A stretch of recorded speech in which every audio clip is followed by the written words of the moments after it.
Welcome to the Field Lab podcast. We know that you're all here because you're passionate about health, learning about true health. Maybe it's keeping your health, maybe it's finding your health, maybe it's helping someone else with their health. We all have different reasons why we're here. If you run a human day connected to a really good environment that's filled with light, water, magnetism, that's filled with love and community, that is how humans default to health. When I deliver the message of light and circadian living to patients in my daily practice, I am often met with apprehension, sometimes even pushback, driven by a deeply ingrained fear of sunlight.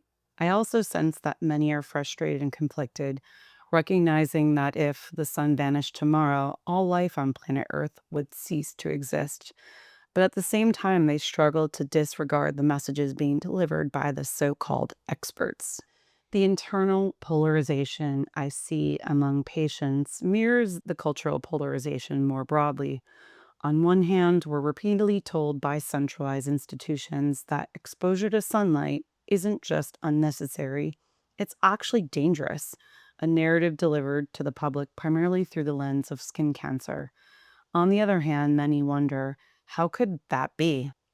But because we trust the experts, many continue to slip, slap, seek, and slide, altering the optical physics of their photoelectric surfaces with polyester clothing, chemical creams, polarized sunglasses, and SPF makeup.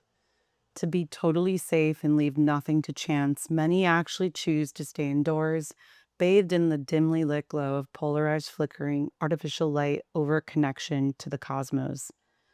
Our bold statement today is this: we were built by sunlight.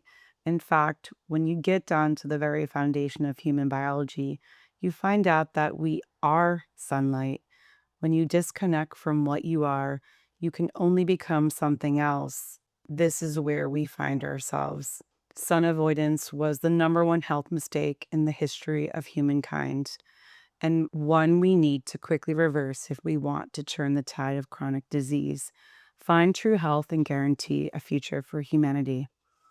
Our goal today is to help you unlearn to relearn, give you the tools to challenge the dogma of centralized science, remind you that you are a thread in the tapestry of nature, and help you build a life of health through light and dark. However, before we start, we want to be clear. This isn't about going outside and baking yourself in midday light.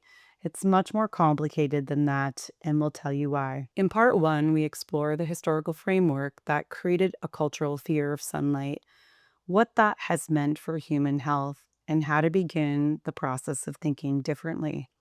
In part two, we dive deeper into the impact of a life built on artificial light, the transgenerational story playing out in our changing environment, and how to rebuild your human surfaces. Part two is available exclusively to premium members. To become a member, head over to the link in the show notes. Now, let's dive into the conversation. This week was filled with the questions around, is it safe to go back out in the sun? The sun's getting stronger. Am I going to get skin cancer doing what you're telling me to do? And I think this is a really good conversation because we know that people are generally becoming more sun aware, even non-patients, right? In the sense of, like, trying to get sunlight. Yeah, people Yeah. are realizing that sun is not bad for you. Okay. I think we're definitely Yeah. in a moment where there's a lot of people, especially in the social media space, that are talking about the benefits of sunlight, and people are generally more aware. Mhm. I mean, we have a lot of new patients who are generally more aware, but the awareness always comes with hesitation Yes. and a lot of still fear around understanding it and applying it. So I think this is a really important conversation so we can help people to kind of step back, analyze their personal health context, and then apply this in a way that helps them to helps them to achieve getting actual exposure to sunlight in a way that will benefit their health. Hmm. This is critical. Yeah, it's super important. Yes, because at the very kind of surface level is that every human needs exposure to unfiltered sunlight. Hmm. It may look different for different people, and it may not be that you're just sunbathing all day long. It's not what we're really talking about, right? Right. Yeah. No. But it's really important to kind of break down the walls of the fear and the Mhm. questions because it just came up so much this week in the Right. field, right? Right. So I think we should probably start with the real talk around, okay, skin cancer is real. Okay. Yeah, like, right, we're not saying that It's skin a very real thing that cancer happens. doesn't happen, Hmm. and that's important because most things in medicine come about because there is some reality that then has been picked up by medicine and potentially centralized to then create profit Right. and not necessarily to improve health, Right. unfortunately. Hmm. Yes, it's kind of like our continued theme here is that you have to understand it for your own context and realize that medicine may not be necessarily giving you advice that is to benefit your personal health, Right. It's mostly to benefit them. unfortunately. Right. Now, it's hard to tell if that's always the nefarious side of the story. I don't know. I don't know. You want to think people aren't Right. nefarious or malevolent. Maybe it's just how things naturally progress when you start to centralize. It gets manipulated and the Right. message starts to get lost. I don't know. It's interesting. But clearly there was a moment, Mhm. especially before the early 70s that, cancer started to be on the rise. Mhm. And skin cancer was one of those cancers that certainly was easy to create a story around only because it's something, we for health, we don't have a lot of touch points of like Mm. interaction. And one thing we can obviously see is our skin surface. Right. So we don't know the real story. No one knows the real story of why this was picked up and so purposely confused. However, it definitely happened, right? Mhm. That medicine figured out, what are all the things that we can really build preventative stories around and then give it to the public to then create reasons to keep going back to your doctor, preventative checks that then had you engaged, and then certainly putting fear around the action of getting sunlight to then protect you from skin cancer. Right. Again, there's clearly a history that no one really knows who was the decider Right. of why we were going to demonize the sun other than we know it happened. Right. So I think it's really important to kind of put that initial framing in there that Mm. we're definitely not saying that skin cancer isn't possible. Right. It is built into the potential of human. In fact, cancer metabolism is very much a purposeful metabolism. And that's a story for another day, but it's there built into our human potential. Mhm. It's just understanding then the complexities around that to then prevent that from happening is what we're trying to teach people so they can think, how do I run the normal state of my human self? Mhm. The normal state is not having skin cancer. Right. Right. There's a lot of fear around ultraviolet light specifically. Where do you think that specific fear came from? Yeah, so I think we should probably dive into like the Like the history, research? right, around the science and then how did that science get then delivered via the doctors Mhm. to the patient. And I mean, we know from what we've been able to find in our own research that there quite appears to be not a lot of actual scientific studies that medicine leaned on to create the story. No. That there was probably more than one, but essentially isolated UV in a petri dish study that did quickly induce cancer. So that's ultraviolet light on its own in isolation, not Exactly. sunlight. Yes. So Okay. if you look at those studies, or that I know one particular study, it Mhm. was simple. They took cells and they put UV only light on the cells, and it quickly created cancer Mhm. within the cell. Like, it was a very easy to see design. And that became the truth of the story, that UV had to or caused cancer. And now we need to prevent UV exposure. It was a really easy story Right. to pick up. And I mean, I think we know this because no one's really taught about light. Mhm. I mean, we didn't know this either. When you really step back and realize light isn't the same light all day long, Right. all year long. Is UV light present all day long in the same strength and the same ratios? And never by itself, It's obviously. not. So then the answer is, well, does a study designed to isolate UV exist anywhere in nature Doesn't to represent then allow nature. you to apply it to human health? I mean, Doesn't even make any it sense. makes no sense. Right. But it was an easy story Mhm. for science to pick up. And because probably at the time there was so much worry about the rise of cancer, there wasn't as much to worry about with health. So most people were generally not worried about their health. Right. They still had it. Mhm. However, they were most worried about a heart attack, and they were most worried about cancer in general. I mean, that's Yeah. kind of the historical times, which we can't understand because we You know, didn't it's hard live to at the put yourself time. in those that moment. Now, we have so many more things to worry about that it's not how we live, like, Right. right? There's not 2 things we have to worry about with our No, health. It's no. it's like everything now. Right.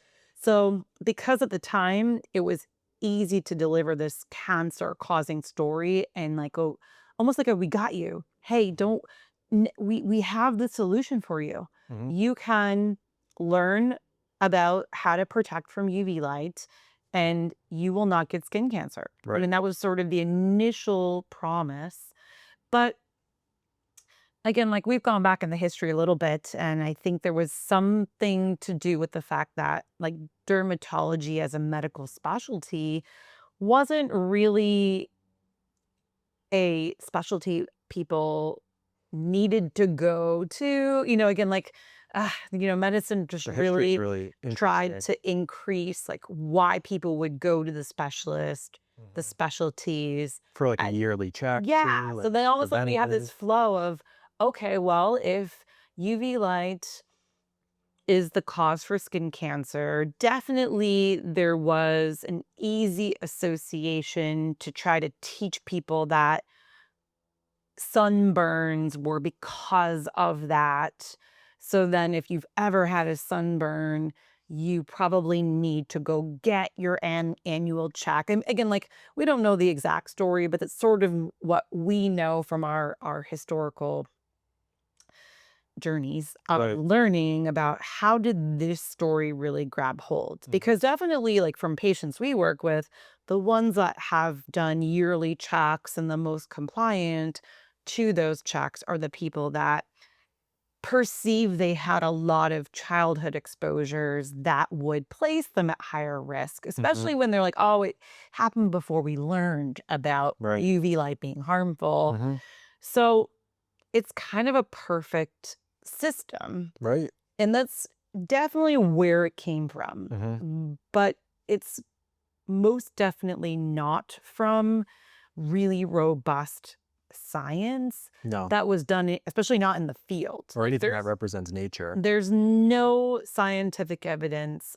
We've looked, it doesn't exist as far as we know in terms of anything scientifically that would support the opposite of what we're saying. Right. In fact, it's quite clear that all of the studies are UV isolation, Mhm. which again just does not exist in nature.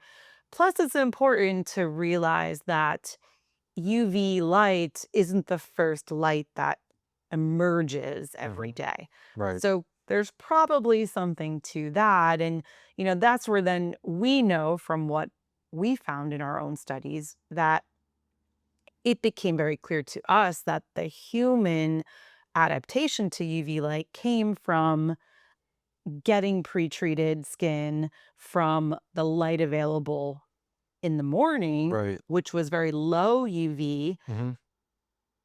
and instead infrared A, red light, blue light, visible Mhm. spectrum, as then the UVA came and UVB came. And gosh, there are definitely studies about that Right. that then were so eye-opening to Mhm. us and kind of became why we understood the benefits of sunlight, but also where the fear-based model came from and why kind of no matter what, if somebody has already had that fear really imprinted in their thinking, it's hard to break it. It's It's any very fear. difficult. Yeah, you think about anything that a human is afraid of, Mhm.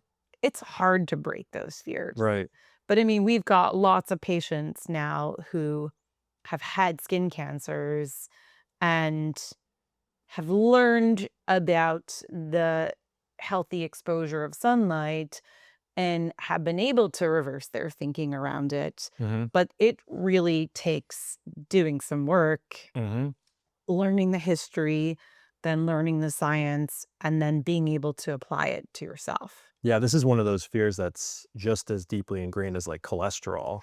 The programming was so spectacular. So spectacular. Yeah. I know down to, I mean, the I think Australia kind I of mean, they had the really most propaganda. did a great job advertising to the public and Yeah. that the slip slop slap campaign. I mean, go watch those videos. They're quite I mean, there comical. was I mean, I almost say comical because you watch it and realize, well, if that was what was delivered to parents and kids and it's so older geared towards people, children. yeah, Yeah. you would just have the song and the slogans. It Right. was cartoon, and then they evolved it into wait, slip, There's flop, another one now. flap. There are like There's other S's. there's I another forget. one. There's like They just add five things, right? Yeah, they added yeah. more. They've added more Right. because interestingly, I think again, now you look at all the years later, Mhm. that was, I think, 1980. That was the first slip, slop, slap. And then, unfortunately, Australia is a pretty tragic skin cancer story It's that pretty bad. slip, slop, slap did not reduce the skin cancer in that country. Right. So, what they I think kind of then told the public was that, oh, we didn't know enough. We didn't do enough. Now we have to add in other layers of support because some UV light must have been getting through. Right. And the three areas, the slip, slop, and the slab, weren't enough. Gotta do more. You have to do more. It's wild. And the public believes. Mhm. And they probably are the best example Right. of a culture that has really been built around the fear of the sun Yeah, they've embraced it fully. fully. Yeah. And like you said, it hasn't improved skin cancer rates or made any tangible difference whatsoever. So what would you ascribe skin cancer to, especially kind of the rise of skin cancer and the rates increasing pretty much every year? I mean, from a simple standpoint, I think we should kind of just call out the basics. Like, for example, there aren't a lot of features of somebody with skin cancer or cancer in general that's pretty ubiquitous, but low vitamin D is one of those markers that always shows up in these people. Which is pretty paradoxical It considering right. So, how so you like need think vitamin about D. that. What are we saying there? If you Mm, you can find those studies. So if skin cancer shows up in a state of low vitamin D is made from UVB photoisomerization. So a light driven reaction that converts cholesterol to vitamin D. UVB, the strong midday sunlight that like where we live isn't available all year round. right. We do have a vitamin D winter. And when you look at studies of skin cancer, you start to see that some of the places with the most skin cancer, like Sweden, they do, really great tracking of health data. And Sweden It's is pretty bad. pretty high latitude, Mhm. yet low vitamin D, tracks with skin cancer, Vermont, like there's other high latitude places. How does that make sense to just the basic thinker? Mhm. If you can say you've got low vitamin D, so that means you haven't gotten enough sunlight exposure to even be able to make it, Mhm. then how could that same sunlight have caused you to have skin cancer? The I mean, sunlight, yeah, you're not getting. It's like, yes. I mean, even if you doesn't don't even make fully sense. understand what we're saying, it should make you step back and just question, how does that make sense? That Mhm. everyone thinks, I mean, we could probably ask 10 people on the street what causes skin cancer, and everybody would say the same thing. Right, Sunlight. right. Sunlight, UV light. Some of them would say UV light. They would all Mhm. say, "Oh, the sunburn I got in the summer." I mean, we've had patients say, "Oh, it's the one sunburn I had, lifeguarding." I mean, That's what I hear the most often when kind of presenting that story to people. They'll often say, "Well, I got that sunburn when I was a kid, so that's where it came it from. came from." Yes, Yeah. which it's challenging Right. because there's way more to the scientific story, and we're gonna keep that for our part two because that's deeper science that probably should be reserved for people who know a little more about physics. But ultimately, if you're here learning with us and it's something that you want to understand better, so that way you can question your own personal fears around it, or also trying to add light back to your life. Again, like Mhm.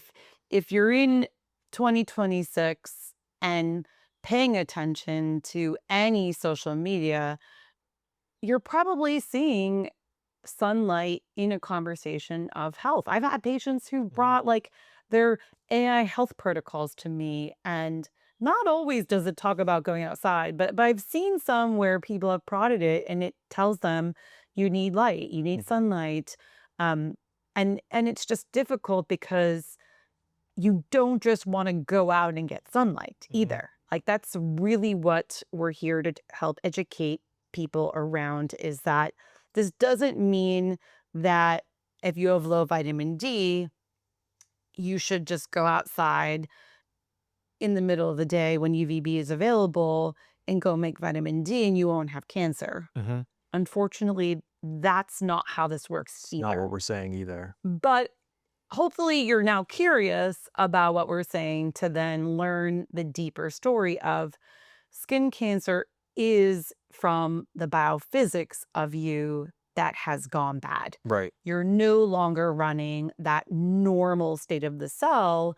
When the cell is running normal redox potential, then the mitochondria is producing water, especially deuterium depleted water, Mhm. in the context of ATP and carbon dioxide and other features of a normal cell state.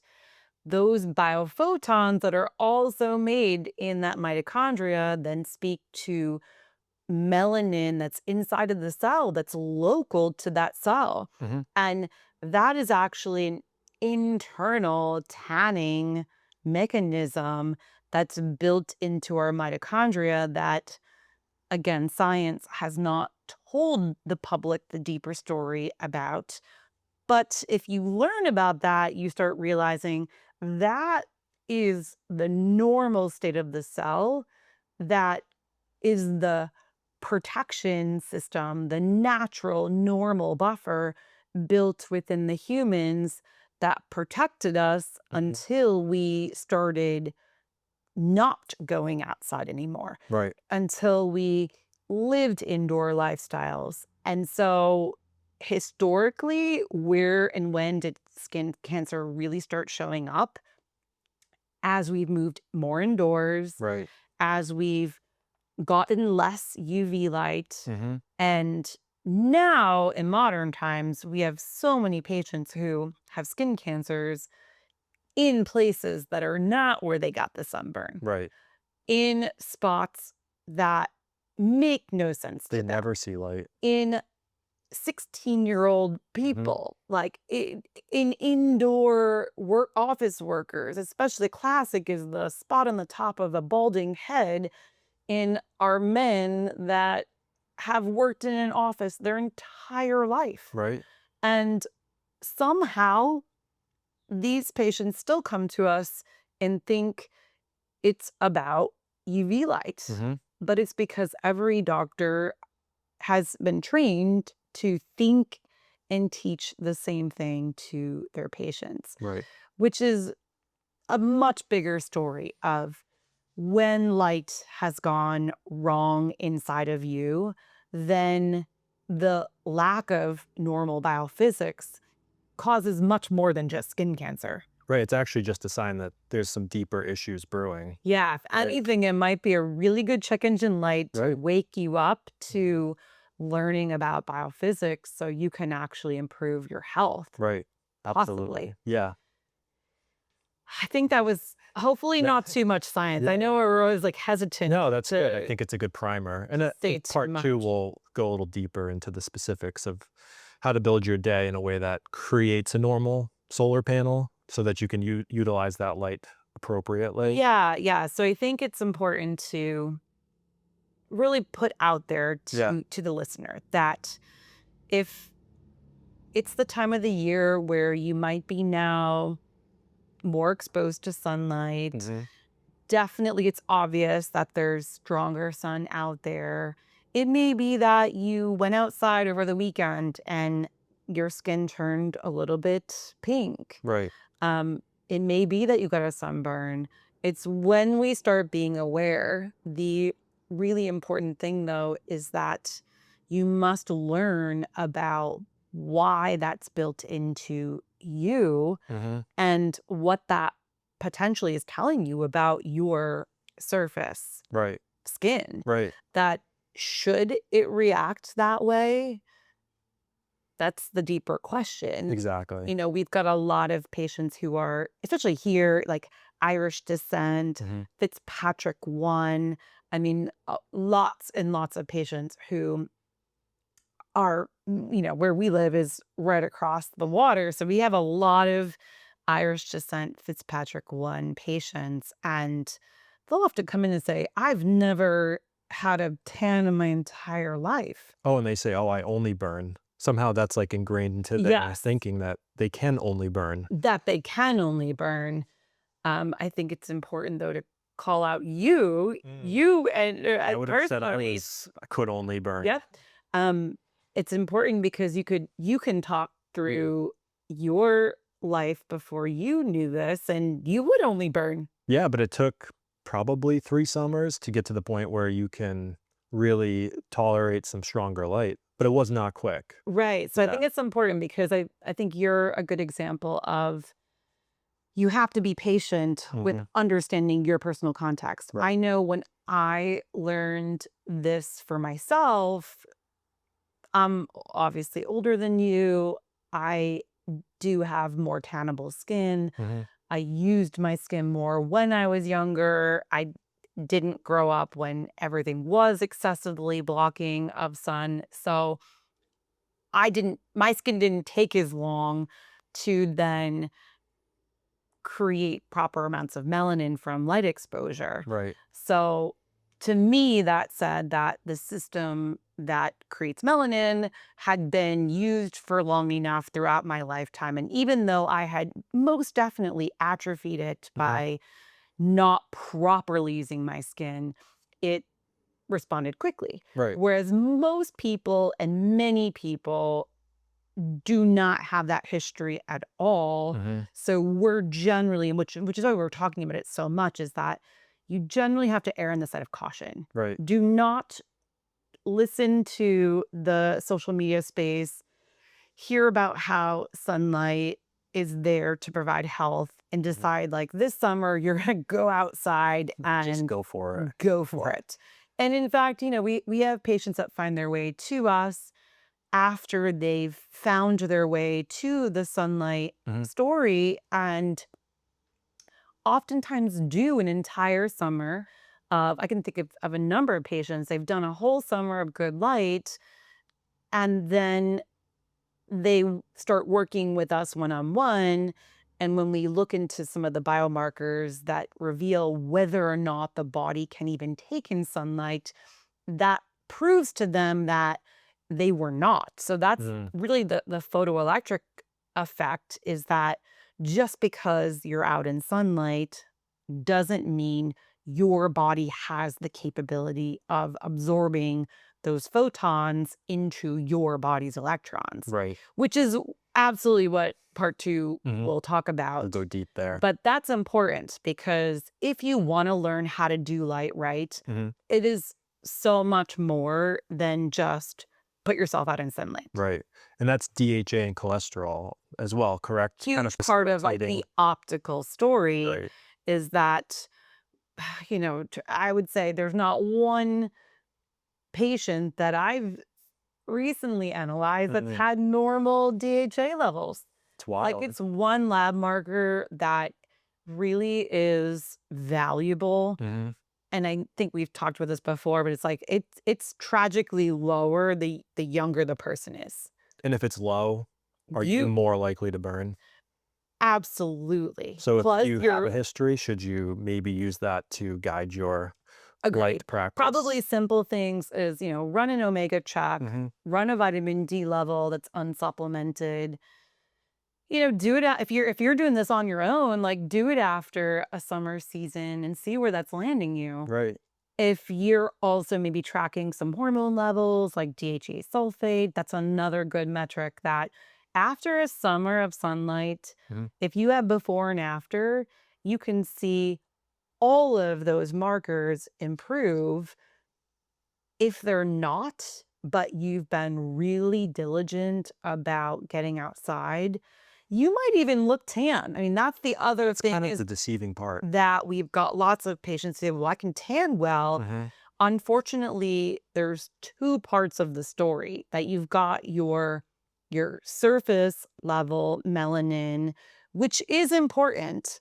However, humans have internal melanin, this internal tanning ability at the mitochondrial level that's very unique to human, and unfortunately is that Being deeper destroyed. story that you Yeah. cannot see. But Mhm. there are so many people who look tan on the outside, yet are not tan internally.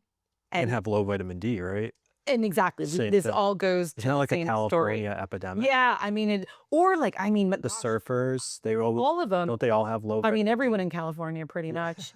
But I also would say, like, outdoor workers here, I remember, when I first started thinking differently about this, I would see some really tan, like, I had, a few of my male patients, like, they were really tan at the end of the summer, and they would come in and like, we would do vitamin Ds, and they were horrible. Trashed. Now, I know now differently, they were also generally sunglasses wearers, Mhm. and, they were generally covering their bodies. But if you also think deeper, you realize this is why, because your surface level tan doesn't tell you anything about your internal tan Mhm. at that surface value. Right. Now, once you understand the bigger story, a lot of then looking at your surface and seeing if you can hold a tan can Mhm. be helpful. Like, there's other tools, Yeah. but I think it's really important to listen to what we've talked about, Mhm. try to think differently about it, like realize there's a real history here as to why most people have the thought that sun is bad for them and it Mhm. will cause skin cancer. I should say sun causes skin cancer and this is why it's bad for them. But that you must learn about your own personal context so you can safely figure out how to get that function back or maybe get it in the first place. Right. It's possible you never developed it in the first place. Yeah, which I think would be my story. Probably came Right. out with, like, no melanin. It's, like, Right. But then I very, mean, very behind. good example of, you learn the story early enough before Back. your mitochondrial capacity was fully matured and you were able to turn that on. Mhm. And now, gosh, we look back at old pictures and think, what? It's scary. It's wild, but So yeah, let's it can keep it change. there though, I think, and Should we really, mention the sunglasses? I mean, I Just said it saying that could quickly. predispose you to actually burning. Yeah, I think just calling that out, like, very that specifically. good example of so many of my outdoor workers would lean on sunglasses wearing Mhm. because it's more comfortable to somebody. It's perceived to be more comfortable to somebody who's outside all day working. However, wearing the sunglasses then confuses the eye, the brain tracks that are synced with your skin that are actually expecting to have those light frequencies matched up. Mhm. So when that's not syncing, when your eyes are darkened, the UV is filtered, but potentially your skin is not darkened, not filtered, that becomes a mismatch and absolutely can create quite a confusion. In fact, is it what John Ott Mm. kind of told us that happened to the Aborigines, where they noticed that skin cancer started after the Aborigines were given sunglasses and they had never had skin cancer before?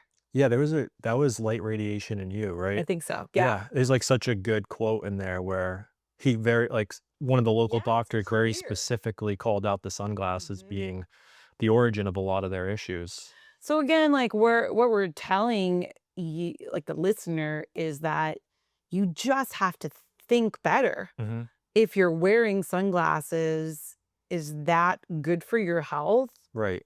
Does that make any Does that sense? make any sense? And is there a context where you would want to protect your eyes? Well, we know like the Eskimos have like those little slit glasses. Like Mhm. obviously you might be in a situation where if you're in snow, white snow, and there's reflection of light that could literally burn out your retina, Mhm. then you need to Do be a something smart about that. human and be Right. conscious of it. We're not saying to not realize that you have to be aware, but I think this goes back to like we're just so unaware of nature in our interaction with it, and the knowledge hasn't been passed down. Like an Right. Eskimo would have been taught that by an elder. Mhm. Nowadays, our elders are putting sunglasses on kids because what they That's look what they were told to cool do. or they're afraid, oh, if you protect your eyes. I don't even know. There's kind of Yeah, there's the a two lot. sides of the story. There's a lot of like comfort and protection, but there's a lot of patients who literally say, like, I just wear them to look cool. Right. There is a lot of the vanity Yeah. story too. I don't want crow's feet in my Right. The eyes. wrinkles. Exactly. But it is definitely something that we just have to think better about because Mhm. ultimately we're now decades into this story and there's just more and more and more skin cancer and younger people with skin cancer. If we do not figure this out, we're we're going to have so much skin cancer that What do you do what do you next? do Yeah. next? I know. I mean, yeah, this is the deeper story of we can do better. Right. We can 100%. do better. Absolutely. If you learn about this now and you learn about it when you're young, you can actually build skin to build your health. Mhm. Because ultimately, if you have skin cancer, that means, like we said, like there's check engine lights for everything, and your biophysics has eroded. But each and every day, you can choose to turn that back on. Right. Why does cancer exist? Why does skin cancer exist? Very uniquely now, we're talking about a cancer manifestation on our surface is directly exposed to sunlight. Could that be something that those cells are looking for? We need to get this right for our kids, because that's obviously where we went wrong. Definitely since 1980 with the slip, slop, flop, like we've been in a time where that's really been on the rise. And probably I would say like it's currently those who are in their early 20s that are most affected, because their skin doesn't really work well because it was never built with melanin. Yeah, assume you have no Yeah, solar panels. assume you've got no surface that works. Assume you've got a redox potential that's poor. Assume you've been mostly built with polarized blue light, and like you have to turn over these cells so they can start working for you.